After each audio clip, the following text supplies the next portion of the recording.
Hello friends, back to our channel friends. ఈ రోజు వచ్చినటువంటి నోటిఫికేషన్ అప్డేట్ తో పాటు ముఖ్యమైన కరెంట్ అఫైర్స్ కూడా చూద్దాం ఫ్రెండ్స్. అలాగే ఎవరైతే మన ఛానల్ ఫస్ట్ టైం విజిట్ చేస్తున్నారో తప్పకుండా సబ్స్క్రైబ్ చేసుకోండి. అలాగే పక్కన బెల్ ఐకాన్ని క్లిక్ చేయండి ఫ్రెండ్స్. అలాగే ఇలాంటి information videos me friends and ఫ్యామిలీకి షేర్ చేయండి. అలాగే ఎవరైతే గవర్నమెంట్ జాబ్స్ ప్రిపేర్ పెడుతున్నారో తప్పకుండా ఈ యొక్క మన ఛానల్ ఫాలో చేసుకుని చదివే మీ ఫ్రెండ్స్ అండ్ ఫ్యామిలీస్ కి ఈ వీడియో షేర్ చేయండి. చూద్దాం ఫ్రెండ్స్, ఈ రోజు అన్ని అప్డేట్స్ కూడా వన్. ఇంకా ఎవరైతే చూస్తున్నారో తప్పకుండా సబ్స్క్రైబ్ చేసుకోండి. కొంచెం మోటివేట్ గా సపోర్ట్ ఫ్రెండ్స్. ఈ రోజు వచ్చే నోటిఫికేషన్ అప్డేట్ చూద్దాం. 2008 డిఎస్సి బాధితులకు కాంట్రాక్ట్ ఉద్యోగాలంటూ అప్డేట్. అలాగే 2008 డిఎస్సి బాధితులకు కాంట్రాక్ట్ టీచర్ ఉద్యోగాలు కల్పిస్తూ ప్రభుత్వం ఉత్తర్వులు జారీ చేసింది. 1382 మందికి కాంట్రాక్టు విధానంలో ఉద్యోగం కల్పిస్తూ స్కూల్ ఎడ్యుకేషన్ డైరెక్టర్ ఏవి నరసింహారెడ్డి గారు శుక్రవారం ఉత్తర్వులు జారీ చేశారు. వీరికి ప్రతి నెల 31,000 వేతనం నియమిస్తున్నట్లుగా ఉత్తర్వుల్లో పేర్కొన్నారు. వీరికి ఉద్యోగాలు కల్పిస్తున్నట్లు కాంగ్రెస్ పార్టీ ఎన్నికల సమయంలో హామీ ఇచ్చింది. ఉద్యోగాలు కాంట్రాక్ట్ విధానంలో ఇవ్వాలంటూ ప్రభుత్వం కేబినెట్ నిర్ణయంలో తీసుకున్నదంటూ ఒక అప్డేట్ ఫ్రెండ్స్. చాలా గుడ్ న్యూస్ అని చెప్పుకోవచ్చు. 2008 డిఎస్సి అభ్యర్థులకు ఉద్యోగాలు కల్పించేందుకు. అలాగే మరొక అప్డేట్ వచ్చేసి తపాలా ఉద్యోగాల ధరణ. మీకు తెలుసు, ఇటీవల మనకి తపాలా శాఖ నుండి ఒక 1200 ఉద్యోగాలు వచ్చాయి. అవి వాటి యొక్క అప్డేట్స్ అని చూద్దాం. ముందుగా పోస్ట్ ఆఫీస్ చట్టం తక్షణమే వెనక్కి తీసుకోవాలని డిమాండ్ చేస్తూ హుజూరాబాద్ ప్రధాన కార్యాలయం ఎదుట ఉద్యోగులు ధర్నా చేస్తున్నారు శుక్రవారం. ఈ యొక్క ధర్నా ఏంటంటే, ఈ సందర్భంగా అఖిల భారత తపాలా శాఖ ఉద్యోగుల సంఘం రాష్ట్ర అధ్యక్షుడు అయిన మహేందర్ రెడ్డి గారు మాట్లాడుతూ, తపాలా శాఖలో ప్రవేశపెడుతున్న నూతన సంస్కరణల వల్ల ఈ వ్యవస్థ నిర్మాణం కాబోతుందని ఆవేదన వ్యక్తం చేశారు.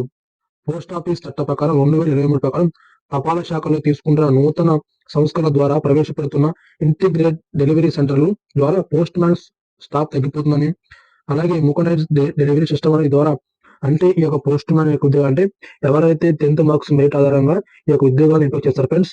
అంటే 10th బేస్ మీద ఎక్కువ మెరిట్ వచ్చిన వాళ్ళకి ఉద్యోగాలు నిర్వహిస్తున్నాయి. కాబట్టి ఇప్పటి నుంచి మన ప్రభుత్వం ఏం చేసిందంటే, వాళ్ళకి ఇలా డైరెక్ట్ గా రిక్రూట్మెంట్ చేయడం ద్వారా ఉద్యోగాలు అనేవి తక్కువ చేస్తున్నారని అభ్యర్థులు వ్యక్తం చేస్తున్నారు. అలాగే వీళ్ళకి ఎగ్జామ్ అనేది పెడితే ఎక్కువగా మనకి ఉద్యోగాలు ఇచ్చే అవకాశం ఉంటుంది అంటూ ఆ యొక్క ధర్నాకి వాళ్ళు డిమాండ్ చేస్తున్నారు. అలాగే మరొక అప్డేట్ వచ్చేసి రేషన్ దారులకు శుభవార్త అంటూ అప్డేట్. ఉగాది నుంచి సన్నబియ్యం అంటూ అప్డేట్. అలాగే కుటుంబంలో ఒక్కొక్కరికి 6 కిలోలు అంటూ బియ్యాన్ని అందుబాటులో ఉంచనున్న పౌర సరఫరా శాఖ అంటూ అప్డేట్. అలాగే ఇప్పటికే 4.59 లక్షల టన్నులను సన్నబియ్యం సేకరణ పూర్తి అంటూ అప్డేట్. తెలుగు సంవత్సరాది ఉగాది నుంచి రాష్ట్రంలో తెల్ల రేషన్ కార్డులు ఉన్న వారికి సన్నబియ్యం అందజేసేందుకు ప్రభుత్వం కసరత్తు చేస్తుందంటూ అప్డేట్.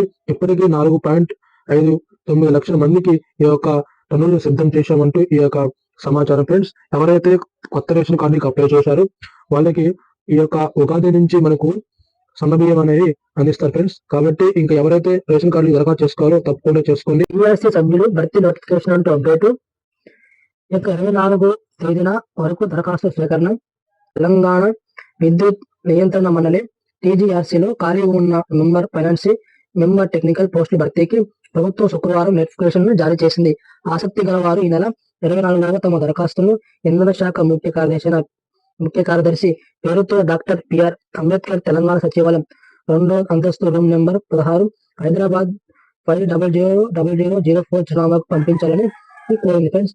ఎవరైతే ఈ యొక్క నోటిఫికేషన్ కి అప్లై చేసుకోవాలో వాళ్ళకి మీ యొక్క అడ్రస్ అనేది మీ యొక్క పంపించాలి. లేదా మిగతా మీకు ఏమైనా సమాచారం కావాలంటే ఇక్కడ వెబ్సైట్ ని మీరు విజిట్ చేయండి. అలాగే మరింత సమాచారం మీరు తెలుసుకోండి. అలాగే మరొక ఫ్రెండ్స్, నేటి నుంచి 28 ఫిబ్రవరి వరకు కులగాన survey friends. Kadthal MP state వారు వెళ్ళి అదేంటి ఇంత ముందు సర్వే చేశారుగా, మళ్ళీ అంటే ఎవరైతే సర్వేలో పాల్గొనలేదో వారికి మళ్ళీ సర్వే చేసే అవకాశం మన ప్రభుత్వం కల్పించింది.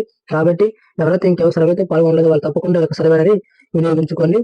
తెలంగాణ రాష్ట్ర ప్రభుత్వం అందరికీ అభివృద్ధి ఫలాలు అందించాలనే ఉద్దేశంతో చేపట్టిన సామాజిక, ఆర్థిక, విద్య, ఉపాధి, రాజకీయ మరియు కుల సర్వే సమగ్ర ఇంటింటి కుటుంబ సర్వేలో ఇంతకు ముందే పాల్గొనే వారికి మరోసారి అవకాశం కల్పించాలని కార్తల్ ఎంపీడీ సుజాత గారు వెల్లడించారు. ఈ సర్వేలో ప్రజలు 3 రకాలుగా పాల్గొనవచ్చని తెలిపారు. ఒకటి, టోల్ ఫ్రీ నెంబర్ ద్వారా 040-2111111 ఈ నెంబర్కి ఉదయం 9 గంటల నుండి సాయంత్రం 5 గంటల వరకు కాల్ చేసి వారికి అభ్యర్థులను ఫోన్ నెంబర్ ద్వారా ఆధారంగా ఎండ్యూమారేట్ల ద్వారా సర్వే చేయబడినట్టు. అలాగే రెండో ఆప్షన్ ద్వారా ఆన్లైన్ ద్వారా SCPEC సర్వే వెబ్సైట్ పోర్టల్ ద్వారా ఈ సర్వే ఫారం డౌన్లోడ్ చేసుకొని దానిలో వివరాలను పూర్తిగా నింపి మండల పరిషత్ కార్యంలోని ప్రజాపాలన కేంద్రంలో ఇవ్వగలరని, అలాగే మూడవది నేరుగా మీ యొక్క మండల పరిషత్ కార్యంలోని ప్రజాపాలన కేంద్రం జూనియర్ అసిస్టెంట్ లేదా మండల్ ఆపరేటర్ వద్దకు ఇవ్వగలరని, ఇలా 3 రకాలుగా ప్రజల సౌలభ్యం కోసం 16 ఫిబ్రవరి నుంచి 28 ఫిబ్రవరి వరకు ఈ యొక్క దరఖాస్తులు చేసుకునే అవకాశం కల్పించాలని, ఈ యొక్క సదుపాయాన్ని సద్వినియోగం చేసుకోవాలని కలెక్టర్ మండల్ ప్రజలకు విజ్ఞప్తి చేశారు. అలాగే మరొక అప్డేట్ ఫ్రెండ్స్, సిమిటు ఫలితాల విడుదల. కామన్ మేనేజ్మెంట్ అడ్మిషన్ కు టెస్ట్ అయిన సిమిటు 2020 పరీక్షల ఫలితాలను నేషనల్ టెస్టింగ్ ఏజెన్సీ శుక్రవారం విడుదల చేసింది. దీనికి 170 పరీక్షా కేంద్రాలను ఏర్పాటు చేయగా అందులో 63,140 మంది అభ్యర్థులు పరీక్షకు హాజరని తెలిపింది. ఒక అభ్యంతరాలు పరిశీలించి తర్వాతే ఈ యొక్క ఫలితాలు విడుదల చేశామంటూ తెలిపారు. అలాగే మరొక అప్డేట్, ఫీజు రియంబర్స్మెంట్ విధులను విడుదల చేయాలంటూ అప్డేట్. 3 ఏళ్లుగా పెండింగ్ లో ఉన్న ఫీజు రియంబర్స్మెంట్ స్కాలర్షిప్ నిధులను వెంటనే విడుదల చేయాలని PDSU నాయకులు డిమాండ్ చేశారు. అలాగే పట్టణంలో నిర్వహించే సమావేశంలో వారు మాట్లాడుతూ ఫీజు రియంబర్స్మెంట్ పై ఆధారపడి డిగ్రీ, PG, ఇంజనీర్లు కోర్సులు తీసుకున్న విద్యార్థులు తీవ్ర ఇబ్బందులతో గురవుతున్నారంటూ రాష్ట్ర ప్రభుత్వం వెంటనే విడుదల చేయాలంటూ ఈ యొక్క ఇబ్బందులు వ్యక్తం చేశారు. అలాగే మరొక అప్డేట్, ERCలో 2 సభ్యులు నియామకానికి దరఖాస్తులు ఆహ్వానం.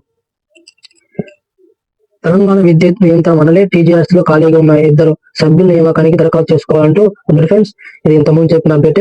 ఇది మరొక న్యూస్ పేపర్ లో వచ్చింది. అలాగే కరెంట్ అఫైర్స్ ఫ్రెండ్స్, మన ఛానల్ డైలీ కూడా కరెంట్ అఫైర్స్ అనేవి కూడా చెప్తాను. కాబట్టి అవి ఇంకా ఎవరైతే మన బయోలో ఉన్న వాట్సాప్ ఛానల్ కి జాయిన్ అవ్వాలో తప్పకుండా జాయిన్ అవ్వండి. ఆ వాట్సాప్ ఛానల్లో మన డైలీ కూడా కరెంట్ అఫైర్స్ అనేవి పోస్ట్ చేస్తాను. ఎవరైతే కాంపిటేటివ్ ఎగ్జామ్స్ ప్రిపేర్ అవుతున్నా వాళ్ళకి ఎంతో ఉపయోగపడుతుంది. శాశ్వత న్యాయమూర్తులకు ప్రమాణ స్వీకారం. హైకోర్టు ప్రమాణ స్వీకార కార్యక్రమం. తెలంగాణ హైకోర్టు అదనపు న్యాయమూర్తులు పనిచేస్తున్న 3 శాశ్వత న్యాయమూర్తులుగా నియామకం అయ్యారు. జస్టిస్ లక్ష్మణ్ నారాయణ గారు ఒకరు, అలాగే అలిశెట్టి, అలాగే జస్టిస్ అనిల్ కుమార్ జోకంటి గారు, అలాగే జస్టిస్ సుజన్ శాశ్వత న్యాయమూర్తిగా నియమించారు. వీళ్ళు తాత్కాలిక ప్రధాన న్యాయమూర్తి అయిన జస్టిస్ సుజయ్ పాల్ శుక్రవారం ప్రమాణ స్వీకారం చేయించారు. 3 న్యాయమూర్తులు 2023 జూలై 31 అదనపు న్యాయమూర్తులుగా బాధ్యతలు అనేది స్వీకరించారు. ఇది చాలా బాగా కరెంట్ అఫైర్స్ ఎగ్జామ్ పైన వచ్చే ప్రశ్న. అలాగే మరొక డిఫరెన్స్, ఈ జాబ్స్ నాగోల్లోనే మా కంపెనీలో పనిచేయటకు 10th పాస్ అయిన స్త్రీ పురుషులు కావాలను. ఏజ్ 20 సంవత్సరాల పైన ఉండాలి. శాలరీ వచ్చేసి 12,000 నుంచి 15,000 ఇచ్చారు. మీకు మరింత సమాచారం మీరు తెలుసుకోవాలంటే కింద నెంబర్ ఇచ్చారు, నెంబర్ కాంటాక్ట్ అవ్వండి. అలాగే మరొక అప్డేట్, గుంటూరులోని ప్రముఖ కంపెనీలో కార్ డ్రైవర్ కావాలను. ఎవరైతే కార్ డ్రైవింగ్ వచ్చే వాళ్ళకి యొక్క ఉద్యోగాన్ని ఉపయోగించుకొని కనీసం 10 సంవత్సరాల ఎక్స్పీరియన్స్ ఉండాలి. అలాగే హై-ఎండ్ కార్ నడపగలిగే ఉండాలి. మరింత సమాచారం మీరు తెలుసుకోవాలంటే ఈ నెంబర్ కాంటాక్ట్ అవ్వండి. అలాగే ఇలాంటి సమాచారాన్ని ఎవరైతే డ్రైవింగ్ ఫీల్డ్ ఉన్న అభ్యర్థులకు వాళ్ళకి షేర్ చేయండి. ఇవి ఫ్రెండ్స్ ఈరోజు యొక్క ముఖ్యమైన అప్డేట్స్ అన్ని కూడా. ఇంకా మన ఛానల్ చూస్తున్న తప్పకుండా సబ్స్క్రైబ్ చేసుకోండి. ఇలాంటి సమాచారాన్ని మీ యొక్క ఫ్రెండ్స్ అండ్ ఫ్యామిలీకి షేర్ చేయండి. Thank you.